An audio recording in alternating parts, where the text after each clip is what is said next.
इस वक्त हमारे सामने 3D Max की एक फ़ाइल है जिसमें हम देख रहे हैं कि हमें एक लैंप नज़र आ रहा है जो कि एक प्लेन के ऊपर हमने रखा हुआ है और कुछ ऑब्जेक्ट्स हमें यहाँ नज़र आ रहे हैं जिसके ऊपर इस लैंप शेड के अंदर से लाइट जो है वो पड़ती हुई महसूस हो रही है।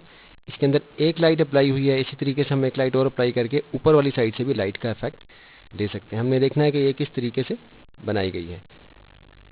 रेंडर को हमने ऑफ किया, एक्चुअल फाइल के ऊपर हम आ गए। अभी हम एक एक चीज़ को अलग अलग देखेंगे कि इसमें हमने क्या कुछ किया है। आप देख रहे हैं कि रेंडर में हमने देखा है कि एक लाइट हमें लैंप के नीचे की तरफ इन ऑब्जेक्ट्स को रोशन करती हुई नज़र आ रही है और एक लाइट है जिसका ओवरऑल इफेक्ट हमें सीन में नज़र आ रहा है, जिससे हमें इस लैंप शेड के ऊपर भी थोड़ा सा लाइट का इफेक्ट जो है यहाँ नज़र आ रहा है। आप देख रहे हैं कि इनफैक्ट यहाँ दो लाइट्स अप्लाई की गई हैं। एक ये ओमनी लाइट है, ये हमें नज़र आ रही है हमारी ओमनी लाइट, जो कि ओवरऑल सीन के ऊपर लाइट डाल रही है, जिसकी वजह से हमें ये लैंप शेड भी नज़र आ रहा है। और एक लाइट है जो इसके अंदर अप्लाई की गई है।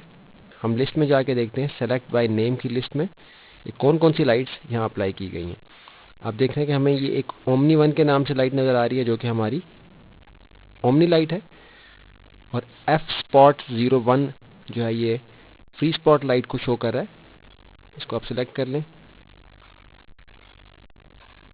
अभी अब देखिए कि सिलेक्शन हमने की तो हमें नज़र आ रहा है कि ये हमारी फ्री स्पॉट लाइट है जो कि हमने लैंप शेड के अंदर प्लेस की थी।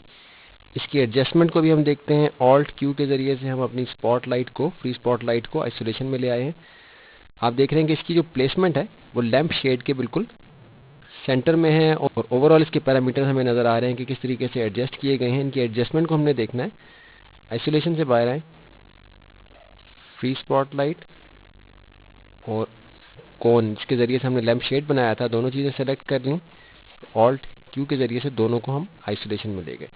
आप देख रहे हैं कि ये हमारा लैंप शेड है जो कि ट्यूब के ज़रिए से हमने बनाया, आप किसी भी तरीके से बना सकते हैं। और इसके अंदर हमारी फ्री स्पॉट लाइट की प्लेसमेंट है। बेसिक ऑप्शंस लाइट और कैमरास के वॉल्यूम में हम कवर कर चुके हैं, इसलिए अभी हमें उसकी डिटेल में जाने की ज़रूरत नहीं है। ना हम ये देखेंगे कि हमने लैंप शेड किस तरीके से मॉडल किया, अगरचे ये बहुत सिंपल है। अब देखिए कि हमने एक सिंपल एक कोन मॉडल की थी, इसको राइट क्लिक करके एडिटेबल पॉली में कन्वर्ट किया। पॉलीगॉन लेवल पे आके हमने इसके दोनों साइड्स के पॉलीगॉन्स डिलीट किए और एक सिंपल शेल का मॉडिफायर इस पे अप्लाई किया, तो ये हमारा लैंप शेड बन गया। इसको हम डिलीट कर देते हैं। अब ये हमारा लैंप शेड है, हमें नज़र आ रहा है कि हमारी फ्री स्पॉटलाइट बिल्कुल इसके सेंटर में प्लेस की गई है, इसमें कोई कॉम्प्लिकेशन नहीं होनी चाहिए। अभी फ्री स्पॉटलाइट की एडजस्टमेंट किस तरीके से की गई है इसको देखिए। फ्री स्पॉटलाइट के पैरामीटर्स हमारे सामने हैं। इंटेंसिटी, कलर, अटेन्यूएशन के ऑप्शंस को हम देख चुके हैं। आप देख रहे हैं कि इसकी इंटेंसिटी जो है 1.59 है। कलर निस्बतन थोड़ा सा डिफरेंट है, वाइट कलर होता है, हमने थोड़ा सा ये ऑरेंज वाली साइड पे जाके इसका कलर चेंज किया ताकि ओमनी लाइट और इस लाइट के अंदर डिफरेंस जो हमें वाज़ेह तौर पे नज़र आ सके। एक चीज़ तो आपके जहन में क्लियर हो गई कि एक लाइट ने ओवरऑल सीन को रोशन नहीं किया, बल्कि दो लाइट्स हैं, एक लैंप का इफेक्ट देने के लिए और दूसरी ओवरऑल सीन को रोशन करने के लिए, जो ओमनी लाइट हमने अप्लाई की थी।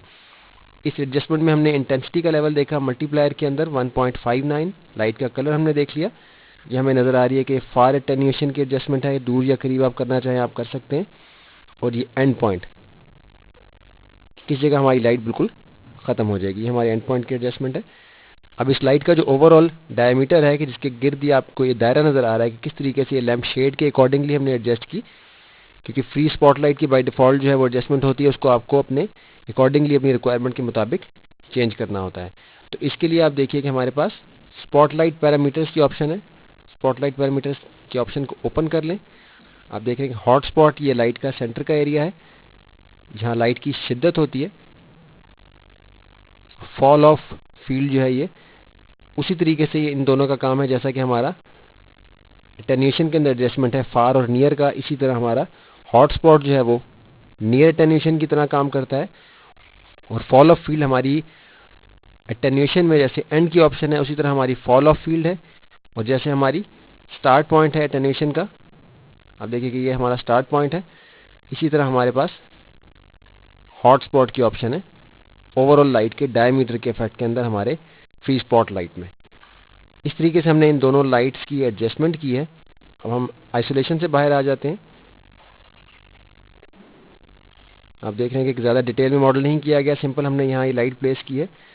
अगर इसी तरह बिलफर्ज हमारे पास कुछ दीवार होती और छत पे भी हमने लाइट का इफेक्ट लेना होता, इसी तरह अपनी एक फ्री स्पॉट लाइट हम ऐसी क्रिएट करते जिसका मुंह ऊपर की तरफ होता। आप देख रहे हैं कि हमने एक कॉपी ले ली है अपनी फ्री स्पॉट लाइट की। रेंडर करके देखते हैं। आप देख रहे हैं कि लैंप के अंदर से आपको इसकी लाइट ऊपर की जानिब भी नज़र आ रही है। अगर इसी तरह हमारे पास छत के ऊपर हमने कोई चीज़ शो की होती तो उसके ऊपर ये लाइट का इफेक्ट हमें नज़र आता, उसी लिहाज से कि जिस तरह से हमने इसकी एडजस्टमेंट टेन्यूएशन में और हॉट स्पॉट और फॉल ऑफ बीम के अंदर जो है वो इफेक्ट के अंदर दिया होता है कि हमारा हॉट स्पॉट बीम जो है और फॉल ऑफ फील्ड जो है, ये दोनों जिस तरीके से हम एडजस्ट करेंगे उसी तरीके से इसका इफेक्ट आएगा। तो लैंप के अंदर लाइट की एडजस्टमेंट की ये सिंपल ऑप्शंस हैं। इसकी थोड़ी सी प्रैक्टिस करेंगे तो मजीद कॉन्सेप्ट इंशाल्लाह क्लियर हो जाएंगे।